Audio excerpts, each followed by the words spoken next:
நான் வரமளிக்கிறேன். உன்னுடைய மகன் அழிவற்றவன் கையாது. அவனை எவராலும் அழிக்க முடியாது.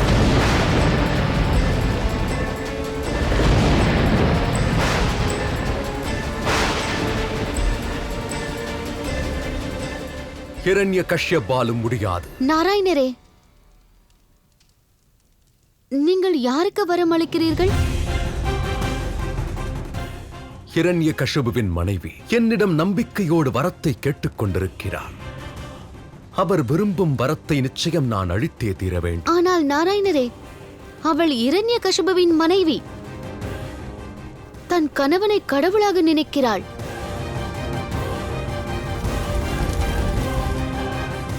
பிறகு உங்களிடம் ஏன் வரம் கேட்கிறாள்?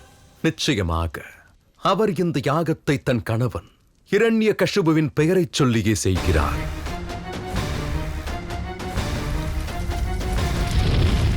ஆனால் இந்த யாகத்திற்கு அவர் எல்லை தானமாக அளிக்கிறார்.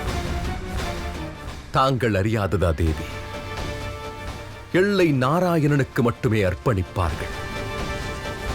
அப்படியென்றால் தெரிந்தோ தெரியாமலோ இந்த யாகத்தின் பலன் என்னையே வந்து சேரும்.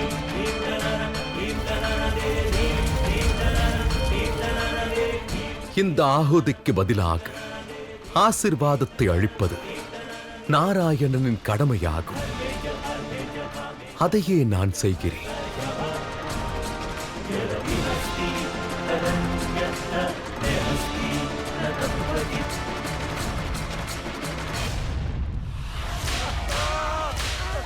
பார்த்தாயா நாராயணரே,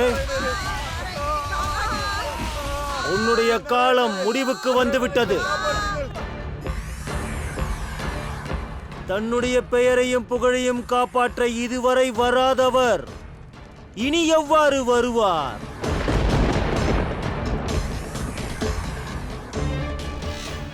பக்தர்களை கூட காக்க முடியாதவர் கடவுளே அல்ல. இன்று முதல் நான் தான் உங்களுடைய புதிய கடவுள். அவர் என்னுடைய பேச்சை ஏற்றுக்கொண்டு விட்டார். இனி அனைவரும் என் மீது பக்தி கொள்ளுங்கள். நான் இரண்ய கசப், இனி இந்த பிரபஞ்சத்தின் புதிய கடவுள். சொல்லுங்கள், பகவான் இரண்ய கசப் வாழ்க!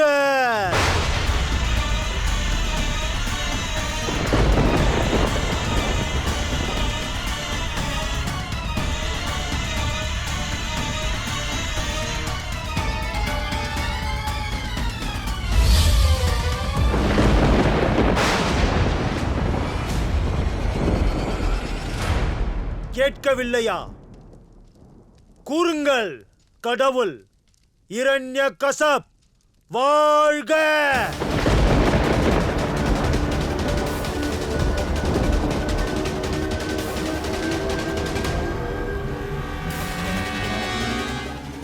கூறுங்கள், இல்லை என்றால் ஒரே அடியில் அனைவரையும் அழித்து விடுவேன்.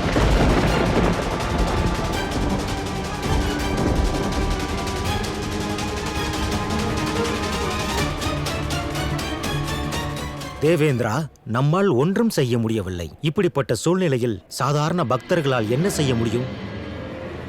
கூற மாட்டீர்களா? உங்களை அழிப்பதை தவிர வேறு வழி இல்லை. என்னை கடவுளாக ஏற்றுக்கொள்ளாத நீங்கள் இனி உயிரோடு இருக்கக்கூடாது. பொறுங்கள் அசுரவேந்தி.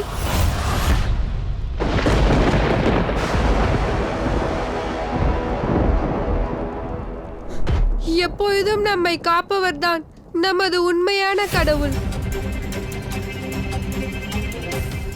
ஆகையால் நம் அனைவரும் நம் கடவுள் கூறுவதை கேட்டுதான் ஆக வேண்டும். இவரையே நாம் நம் கடவுளாக ஏற்றுக்கொள்ள வேண்டும். அந்த கடவுளுக்கு பக்தர்கள் மேல் கவலையே இல்லை. இனி பக்தர்கள் நாம் தான் நம்மை காப்பாற்றிக் கொள்ள வேண்டும். நம்மை காப்பாற்றவே வராத கடவுளின் பெயரை நாம் ஏன் கூற வேண்டும்? என்றிலிருந்து எங்களுடைய புது கடவுள் இரண்யகசப்தான். பகவான் இரண்யகசிபு வாழ்க! பகவான் இரண்யகசிபு! பகவான் இரண்யகசிபு!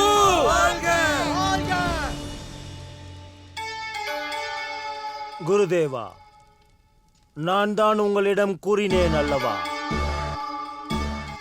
இன்றிலிருந்து சூரியன் அசுர குலத்தின் மீதுதான் ஒளி வீசப் போகின்றது. இந்த பிரபஞ்சத்தில் புதிய கடவுள் அவதரித்து விட்டார்.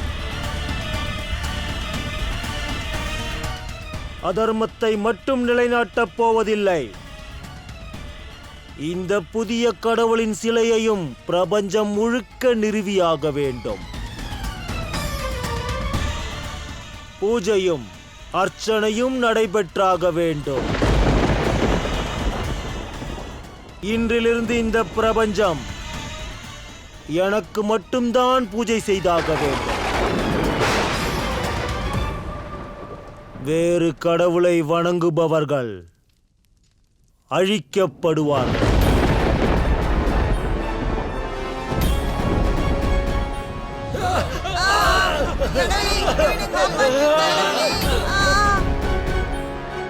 வேண்டாம், வேண்டாம், இறக்கி விடுங்கள்.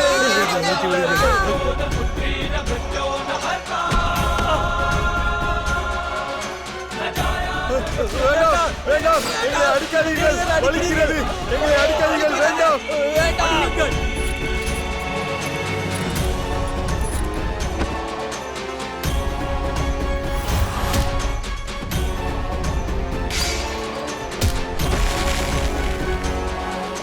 பகவான் இரண்யகசப் வாழ்க! பகவான் இரண்யகசப் வாழ்க! பகவான் இரண்யகசப் வாழ்க! பகவான் இரண்யகசப் வாழ்க! பகவான் இரண்யகசப் வாழ்க! பகவான் இரண்யகசப் வாழ்க!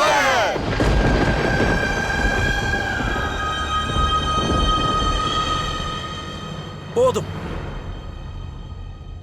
இரண்யகசிபுவின் இந்த ஆணவத்திற்கான தண்டனையை அளித்தாக வேண்டும். அவன் நம்மிடமிருந்து அனைத்தையும் பறித்து விட்டான். அதனால் இவனுக்கு எதிர்காலம் என்பதே இல்லாமல் செய்ய வேண்டும்.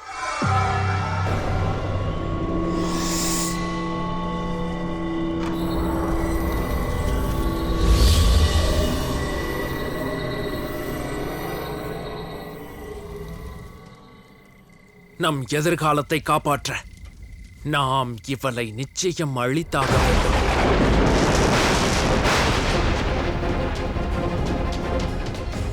இரண்யகசிபுவின் மனைவியையும் இவளது வயிற்றில் வளரும் அந்த பாவியையும் அழித்தாக வேண்டும்.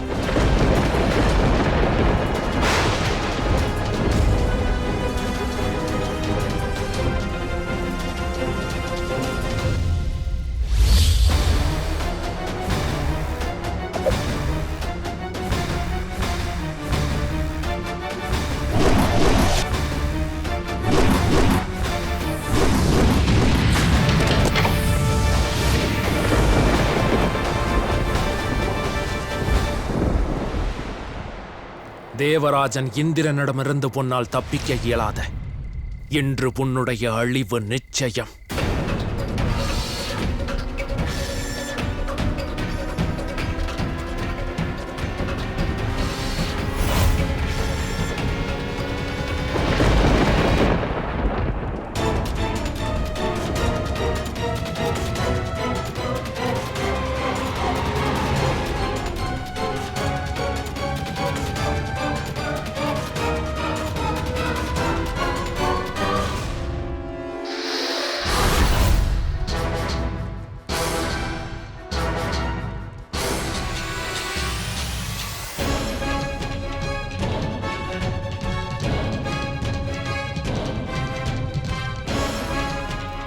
அசுர வீரர்களே, பூஜைக்கான ஏற்பாடை செய்யுங்கள்.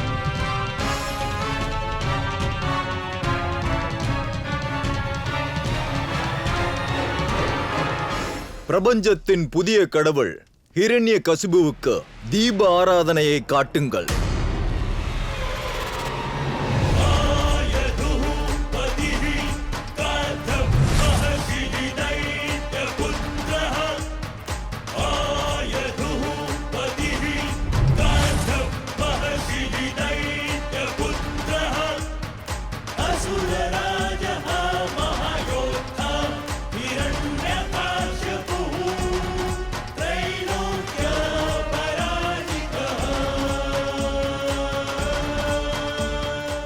செல்லுங்கள்.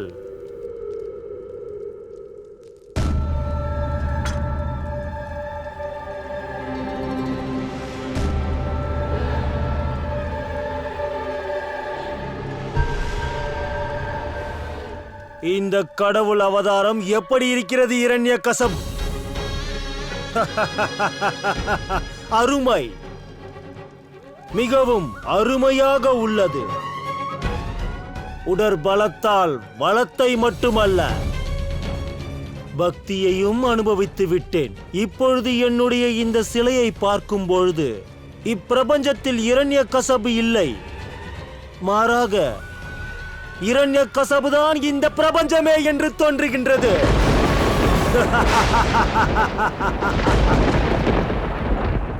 இந்த ஆணவமே ஒருவனின் அழிவிற்கு காரணமாகும். வந்து விட்டீர்களா நாராயணரே? ஆனால் தாமதமாக வந்து விட்டீர்களே. இனி இந்த பிரபஞ்சத்திற்கு உங்களுடைய உதவியே தேவையில்லை.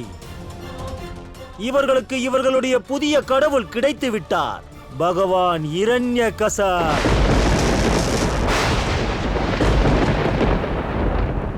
இரண்யகசிபு அன்பினால் செய்யப்படும் சிலைதான் பக்தர்களுக்கும் பகவானுக்குமான பாலமாக விளங்கும்.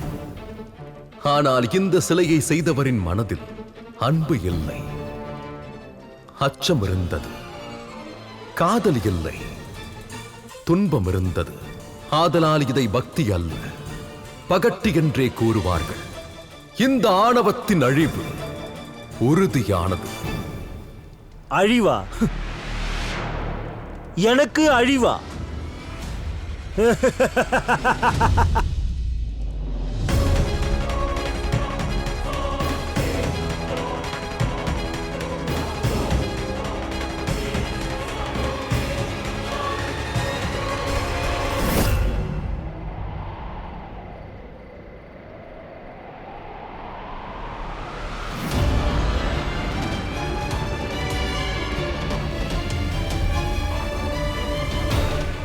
அமருங்கள்.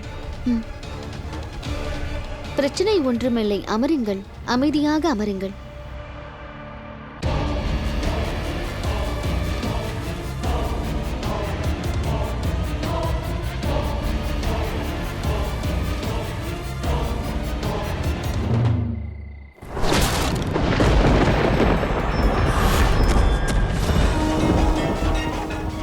எச்சரிக்கிறேன் தேவேந்திரா, நான் தங்களை இந்த பாவத்தை செய்ய விட மாட்டேன்.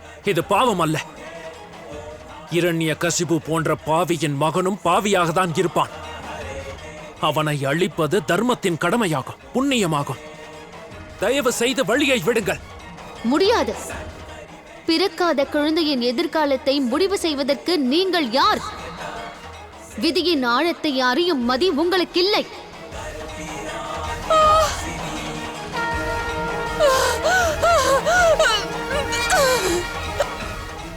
இங்கிருந்து சென்று விடுங்கள். இவர்களை நோக்கி இனி ஒரு அடி எடுத்து வைத்தால் அது லக்ஷ்மி நாராயணருக்கு எதிராக எடுத்து வைக்கும் அடிக்கு சமம்.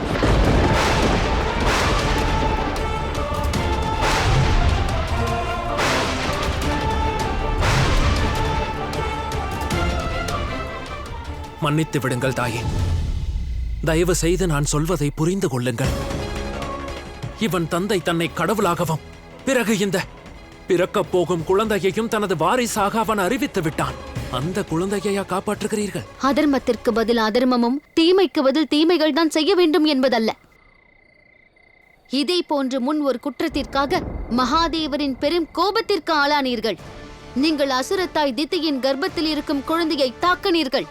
மீண்டும் நீங்கள் அவ்வாறு செய்தால் நாராயணரின் தண்டனையில் இருந்து மகாதேவராலும் உங்களை காப்பாற்ற முடியாது.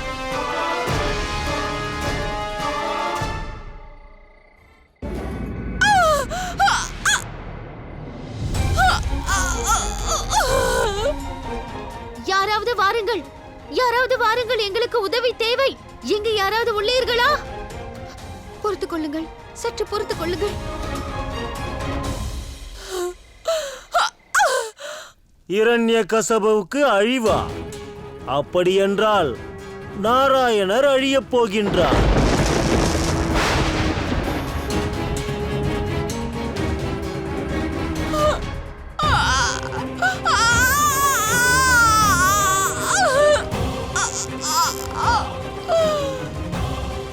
பிரம்மதேவரின் வரம் எனக்குள்ளது.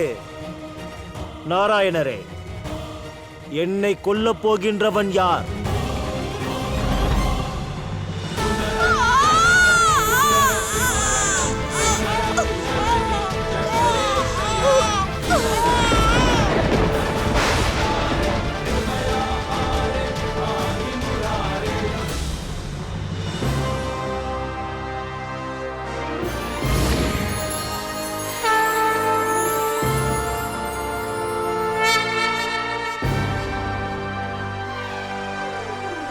உங்கள் மௌனம்தான் இதற்கான பதில் நாராயணரே. பிரபஞ்சத்தின் இந்த புதிய கடவுளை எவராலும் அழிக்க முடியாது. என்ன ஒரு அழகு, என்ன ஒரு அற்புதமான சிரிப்பு. நானும் என் குழந்தையும் பிழைத்ததே உங்கள் கருணையினால் தான் தேவி. நான் உங்களுக்கு கடன்பட்டுள்ளேன். உங்களால் தான் எனக்கு தாயாகும் பாக்கியம் கிடைத்துள்ளது. நான் அழிவற்றவன். என்னை அழிக்க இந்த பிரபஞ்சத்தில் எவனும் பிறக்கவில்லை.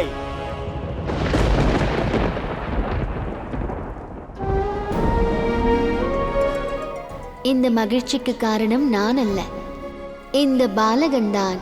மகிழ்ச்சி எனும் பிரகாசத்தை பிரபஞ்சம் முழுக்க பரப்ப வந்தவன். இவன்தான் பிரகலாதன். இவன்தான் பிரகலாதன்.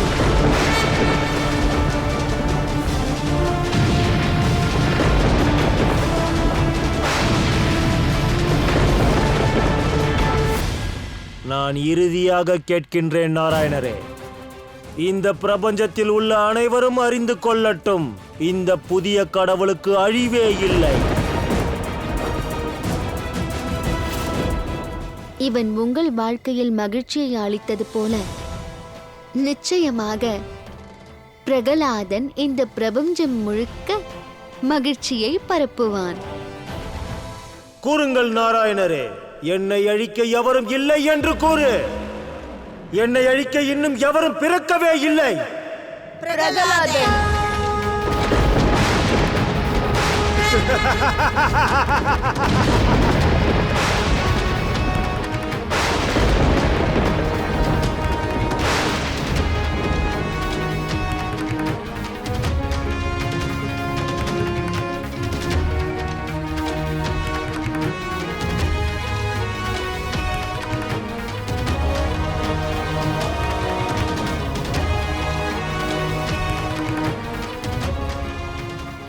உங்களது புனிதமான அழகும் கருணையும் போல இவனது பெயரும் சிறப்பாகவே உள்ளது. பிரகலாதன், பிரகலாதன், பிரகலாதன். பிரகலாதன். இக்கட்டான இந்த சூழ்நிலையில் என்னையும் எனது குழந்தையும் காப்பாற்றிய நீங்கள் யார்?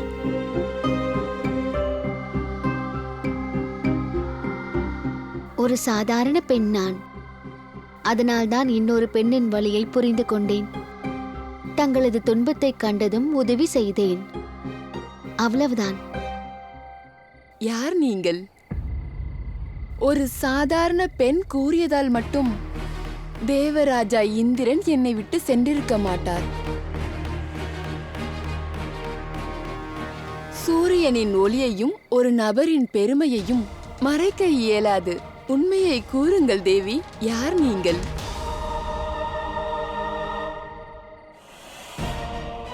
என்னை காப்பாற்றியவரை பற்றி தெரிந்து கொள்ள வேண்டியது எனது உரிமை. நில்லுங்கள் தேவி, நீங்கள் இவ்வாறு செல்லக்கூடாது.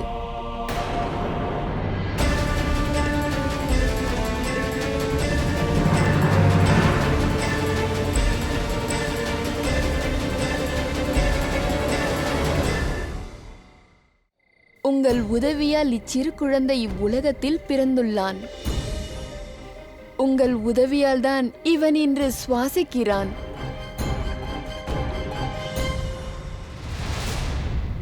இவன் மீது ஆணையாக உண்மையை கூறுங்கள், யார் நீங்கள்?